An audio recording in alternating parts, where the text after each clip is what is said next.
The alarm doesn't scream the way you'd think it would. It hums, low, mechanical, like something dying instead of something warning. And in the middle of that hum, there's breathing. Fast, shallow. The kind that comes when your body knows, before your brain does, this is wrong. Someone whispers, "We need to go. Now." But no one moves. A woman behind the counter has her hands up, trembling. Her eyes are locked on the man nearest her, the one holding the duffel bag. He's frozen. Not because he's thinking, because he's realizing. Another voice hisses from the back. "You said 15 minutes. It's been 20. No answer. The man with the bag finally moves. He zips it, turns. His face is pale. And in that moment, someone outside shouts something no one inside wants to hear. Sirens. My name is Harriet Sinclair, and I've spent the better part of 30 years telling stories that most people would rather forget. This is one of them. It's not about heroes or masterminds who get away clean. It's about people who thought they understood what they were walking into, and realized too late they never did. This story begins 8 months before that alarm ever went off. His name was Dominic Cole, 41, divorced, 2 kids he saw every other weekend. He worked in IT for a mid-sized firm in Columbus, Ohio. Decent pay, decent benefits, nothing extraordinary. He wasn't the kind of man you'd remember in a crowd. Average height, thinning hair, quiet. But Dominic had a problem. His ex-wife had remarried. Her new husband made more money, a lot more, and their lawyer was pushing for a custody revision. Dominic's kids were slipping away and he didn't have the savings to fight it. He'd already borrowed from his brother, maxed 2 credit cards, sold his car for something cheaper. He was drowning. That's when he met Ethan Cross. They'd known each other peripherally, some overlap through a friend of a friend. Ethan was older, mid-50s, calm in a way that made people trust him. He owned a small consulting business, always seemed financially comfortable, always listening more than he spoke. One night, over beers, Dominic made the mistake of being honest. "I don't know what I'm gonna do, man. I'm out of options." Ethan didn't offer advice. He just nodded, thoughtful. Then, after a long pause, he said something Dominic would replay 1,000 times later. "What if you weren't?" Ethan didn't pitch him a robbery. Not at first. He framed it as a hypothetical, a thought experiment, a way to understand systems. Ethan had worked in security consulting years ago, knew how banks operated, where their weaknesses were. He talked about it the way someone might talk about chess, detached, intellectual. "Most people think banks are fortresses," Ethan said. "They're not. They're designed to look secure, but the actual vulnerabilities? They're human. Always." Dominic listened. Not because he was planning anything, but because it felt good to imagine a world where he had control again. Weeks passed. Ethan kept talking. Hypothetically. Always hypothetically. He'd mentioned details. How regional branches kept less cash on hand than people thought. How certain times of day had fewer staff. How surveillance systems were monitored remotely. And how remote monitoring had blind spots. "It's not about being smarter than the system," Ethan said once. "It's about understanding what the system expects and doing something just outside that." Dominic never said yes, but he never said no either. Then Ethan introduced him to Vanessa Ortiz, late 30s, single mother, worked 2 jobs, one as a home health aide, the other stocking shelves overnight. She had a son, 12 years old, with medical bills she couldn't keep up with. Vanessa wasn't desperate in the loud way. She was desperate in the quiet way. The kind where you smile at work and cry in your car. Ethan knew her through a church group. He'd helped her once before. Loaned her money. No interest, no pressure. She trusted him. When he brought Dominic and Vanessa together, it wasn't framed as recruitment. It was framed as mutual support. 3 people who'd been failed by a system that didn't care. Ethan made it sound noble. "We're not talking about hurting anyone," he said. "We're talking about taking back what's already been taken from us. 1 branch, 1 afternoon. Enough to fix what's broken." Vanessa asked the question Dominic hadn't yet. "How much are we talking?" Ethan smiled, gentle, reassuring. "Enough that none of us have to do this again." The plan, at least the version Ethan told them, was simple. A branch in a suburb outside Columbus, weekday afternoon, minimal staff, in and out in 12 minutes, no weapons, no threats, just presence. Controlled fear. Take the cash from the tills, leave the vault alone, disappear before anyone outside even realized what was happening. Ethan had done the research. He had the timeline. He even had someone else, Joel Briggs, a guy in his late 20s who'd done some low-level courier work and owed Ethan a favor. Joel would drive. That was it. Just drive. Vanessa had one condition. I need to know my son's safe. If something goes wrong, nothing's going wrong, Ethan said, but if you want someone with him that day, we make that happen. Dominic had a condition too. I need a guarantee this is it. One time I walk away clean, I get my kids back, and I never think about this again. Ethan looked him in the eye. One time, he said. I promise. They rehearsed it, not physically, but mentally. Ethan walked them through every moment. Who would say what, how to position themselves, what to do if someone panicked. He made it feel manageable. Vanessa asked once, late in the planning, what if someone tries to be a hero? Ethan's answer was calm, clinical. They won't. People don't act like they do in movies. They freeze, they comply. We're not asking them to be brave, we're giving them permission not to be. Dominic wanted to believe him. Vanessa needed to. Joel? Joel didn't ask questions. He just wanted his debt cleared. The day came. April 14th, a Tuesday. Overcast. Unremarkable. Ethan drove separately. Vanessa and Dominic rode with Joel. No one spoke much. The silence wasn't tense. It was numb. When they pulled into the lot, Ethan was already parked 2 rows over. He nodded once through the windshield. Dominic felt his pulse in his throat. Vanessa whispered, 12 minutes. Joel kept the engine running. They walked in. And for the first 9 minutes, it worked. No one screamed. The tellers raised their hands. Dominic's voice didn't shake when he said, stay calm. No one gets hurt. Vanessa moved to the counter, bag open, just like Ethan said, but then one of the tellers, a younger woman, maybe mid-20s, reached under the desk. Not for a weapon, for the silent alarm, and that hum started. Dominic turned. His eyes found Vanessa's. She shook her head, barely, just enough to say, we need to go. But Ethan wasn't there. He was supposed to be near the entrance, watching, coordinating. He wasn't. Dominic looked toward the door, then back at the counter. Vanessa's voice cracked. Dom, now. That's when they heard it. Sirens. Faint, but getting closer. Joel's voice crackled through the radio earpiece Ethan had given them. They're coming. Move. But Ethan's voice never came through. Dominic grabbed the bag, zipped it halfway, started moving, and in the corner of his vision, he saw something that made his stomach drop. The vault door, 20 feet behind the counter, was ajar. It hadn't been open when they walked in. Dominic stared at that vault door. Open, maybe 6 inches. Just enough to see darkness beyond it. Ethan said the vault wasn't part of the plan. Ethan said tills only. Ethan said 12 minutes. But that door was open, and Ethan wasn't answering.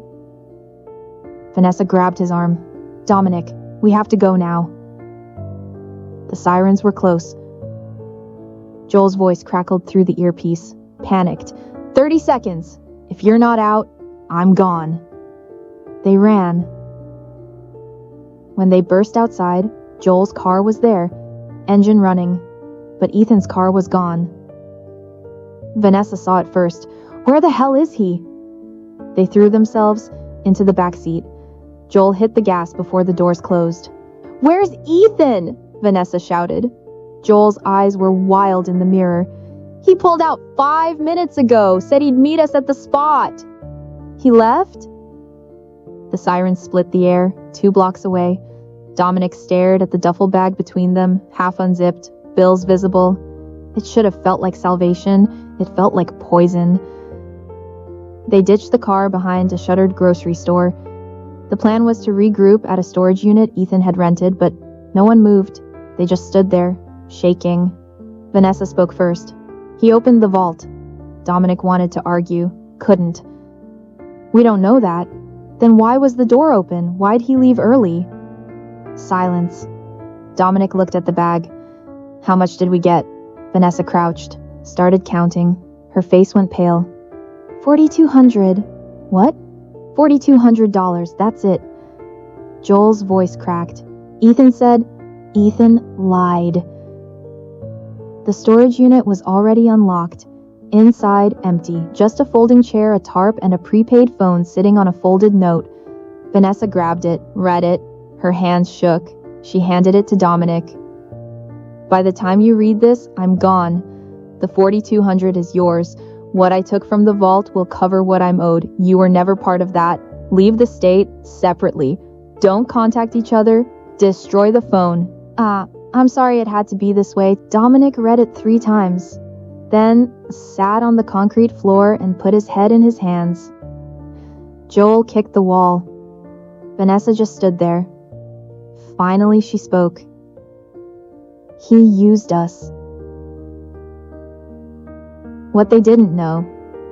Ethan wasn't a consultant. He'd worked in banking, got laid off, lost his pension in a legal loophole, lost everything. He wasn't desperate like them. He was owed. Temtam, the vault held over $200,000. Ethan had timed everything around it. The tills were just the distraction. Joel disappeared first, took his share, and drove to Michigan. Vanessa lasted 5 days. Then her son asked why she kept checking the door every time someone knocked. She turned herself in on a Monday, walked into Columbus PD and told them everything. Not because she wanted to, because she couldn't live inside her own skin anymore. Dominic made it to Kentucky, rented a motel room, started planning routes west.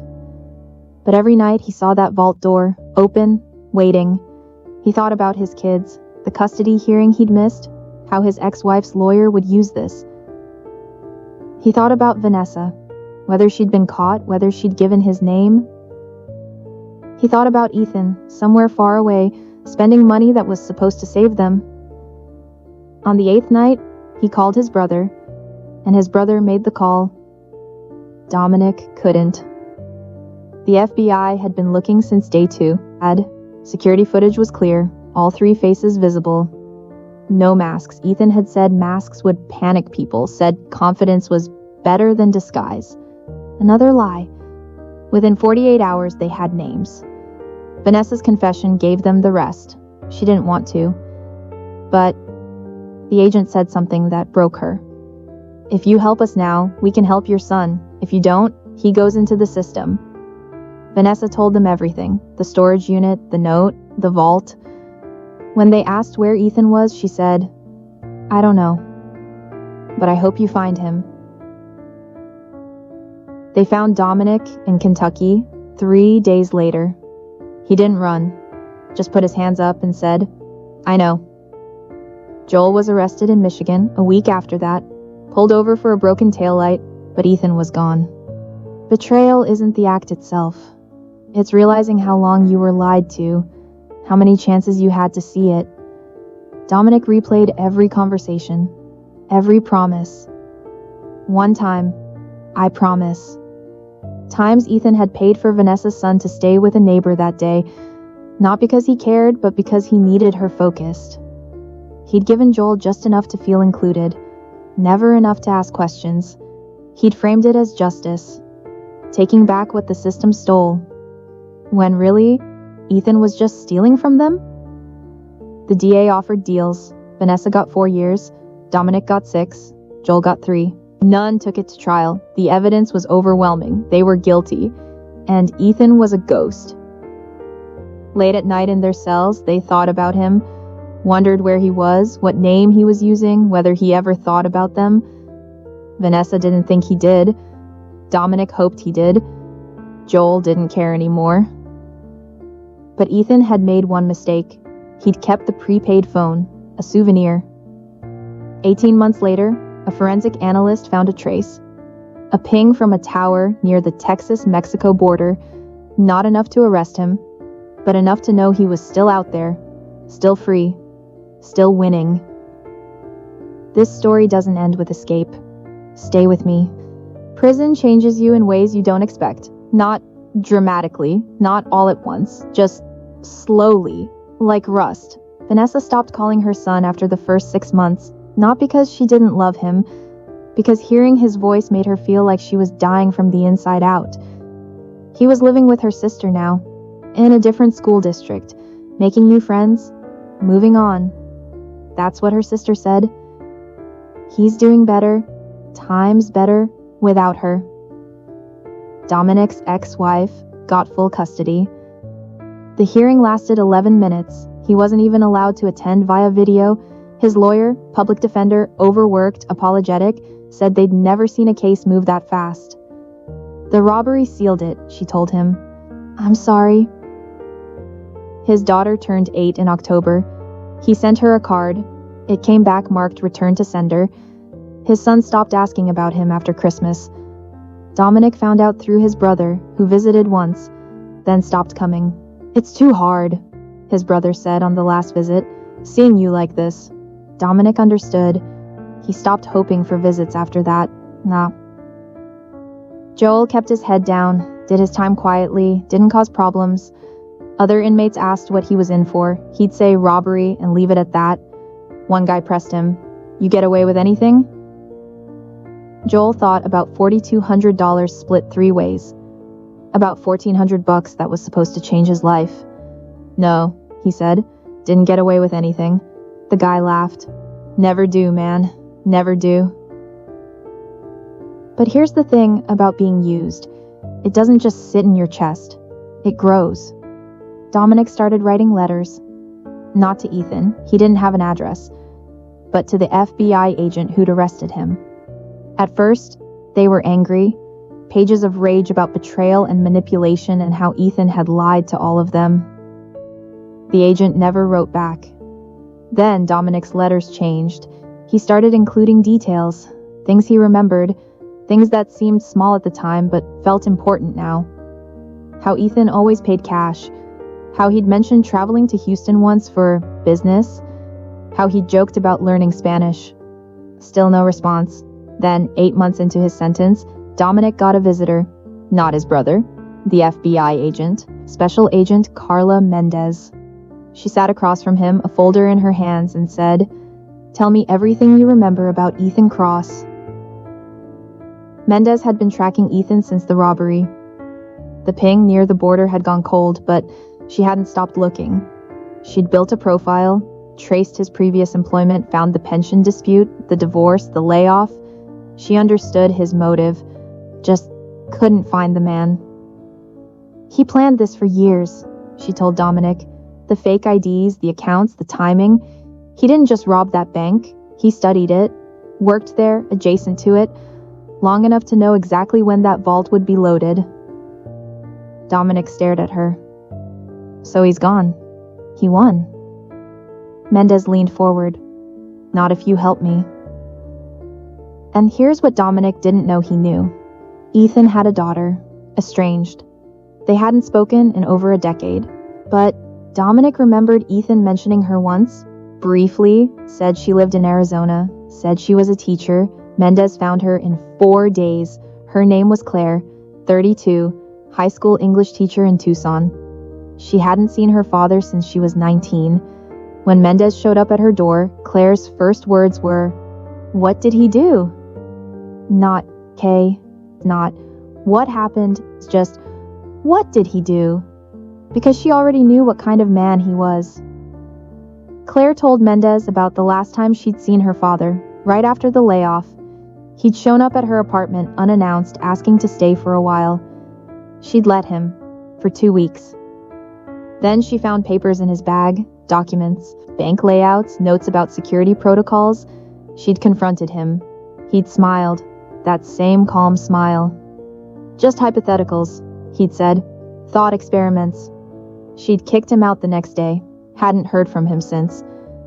But he sent me something, Claire said quietly, about 6 months ago. She showed Mendez a postcard. No return address, postmarked from Monterrey, Mexico. On the back, one sentence in Ethan's handwriting. I'm finally even. Mendez brought the postcard back to her team. They traced the postmark, narrowed the search area, but Monterey was big, and Ethan had money and new identification. They needed something more, so Mendez went back to the prison, this time to see Vanessa. Vanessa was thinner now, quieter. She sat across from Mendez and didn't make eye contact. "I need to know if Ethan ever mentioned anyone," Mendez said. "A friend, a contact, someone outside the country." Vanessa shook her head. "He didn't talk about his life, just ours, what we needed, what he could fix. Did he ever mention travel? Places he wanted to go?" Vanessa was quiet for a long time, then, "Once, we were talking about, I don't know, escaping, hypothetically, and he said something about how easier it was to disappear if you had a reason to be somewhere, like work or family." "Did he say where?" "He said Mexico was too obvious. Said if he ever left, he'd go somewhere no one would look for an American, somewhere quiet." Mendez leaned in. "Like where?" Vanessa finally looked up. Her eyes were hollow. "He said Belize, said Americans retired there all the time, said you could blend in if you were patient." Mendez contacted Interpol, shared Ethan's photo, his aliases, his profile. 3 weeks later, they got a hit. A man matching his description had been living in a small town outside Belize City, renting a house near the coast, kept to himself, paid in cash, no problems. Called himself David Brennan. Local police picked him up on a Wednesday morning. No resistance, no drama.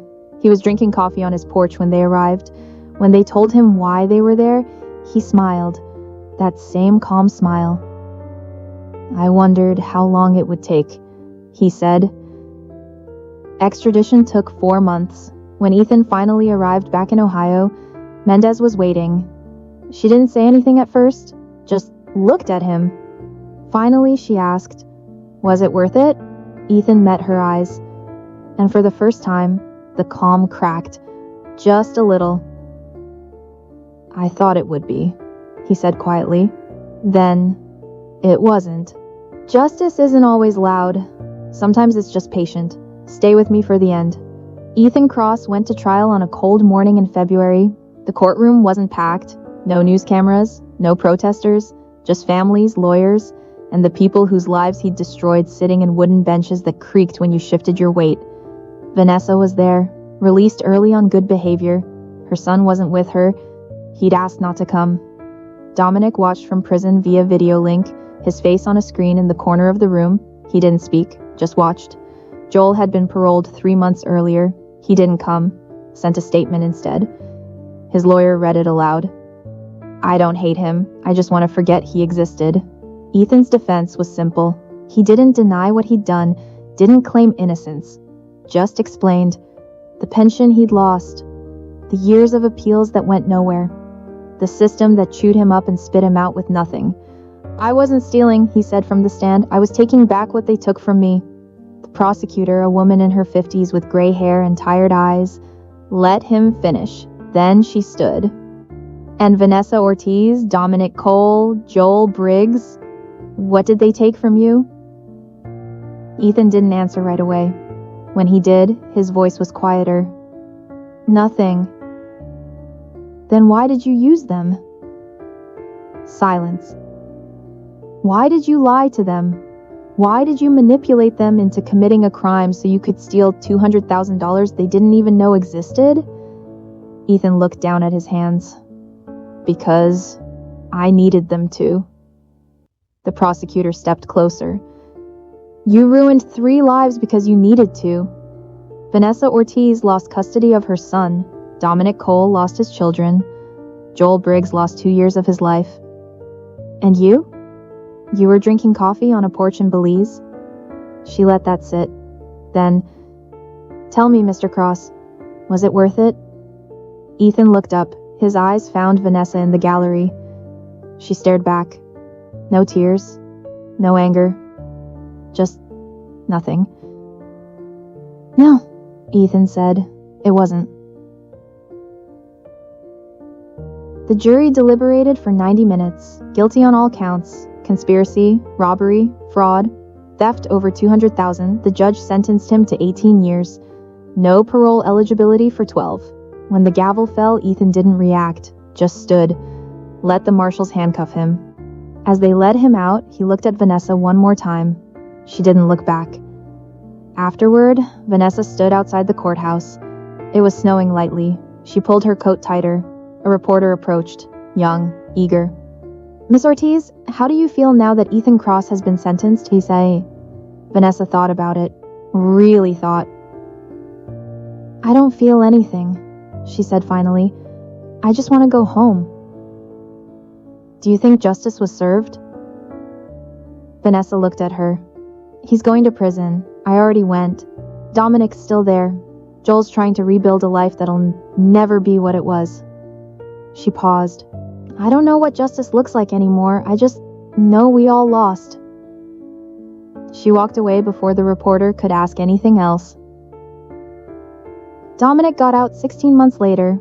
Early release, overcrowding. His brother picked him up. They didn't talk much on the drive.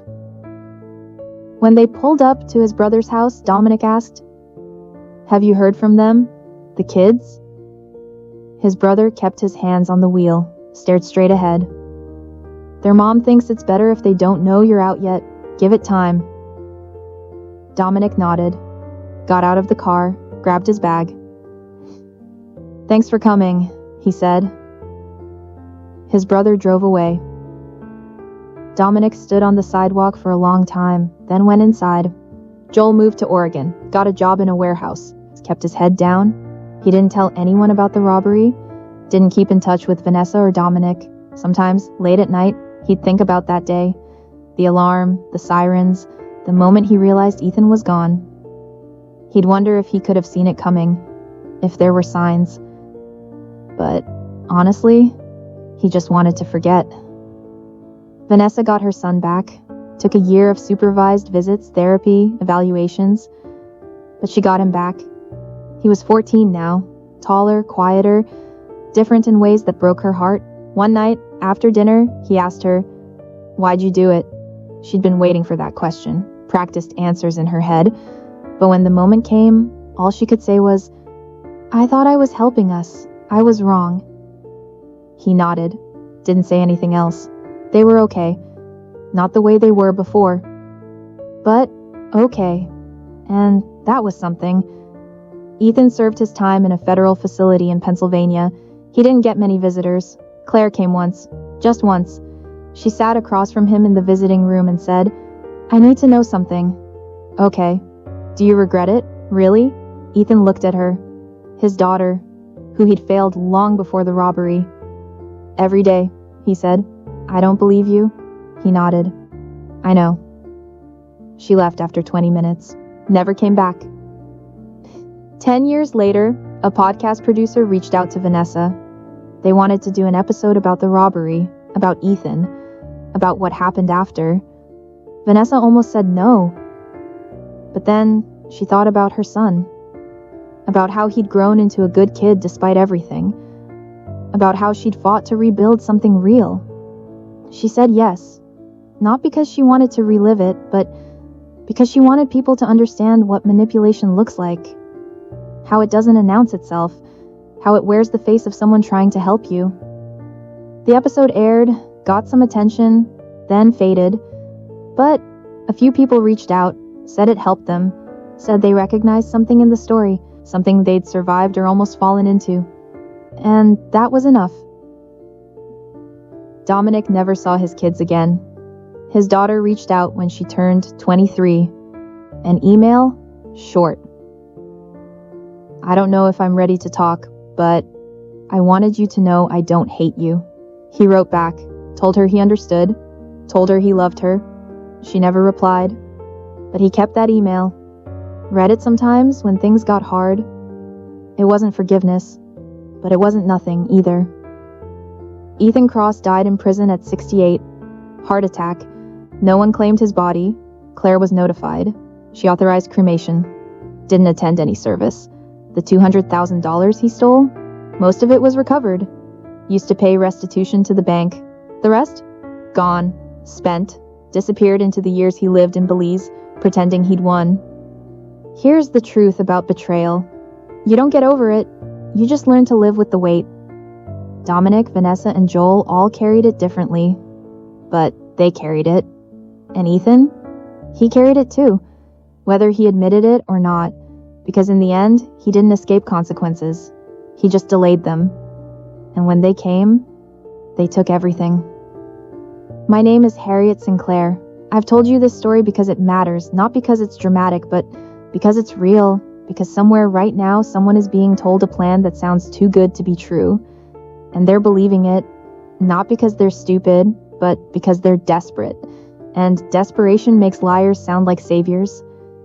If this story stayed with you, if it made you think or feel or remember something you needed to remember, then do something for me. Share it with someone who needs to hear it. Subscribe so stories like this keep getting told, and leave a comment. Tell me what this brought up for you. Because these stories, they're not just about the past, they're warnings for the future.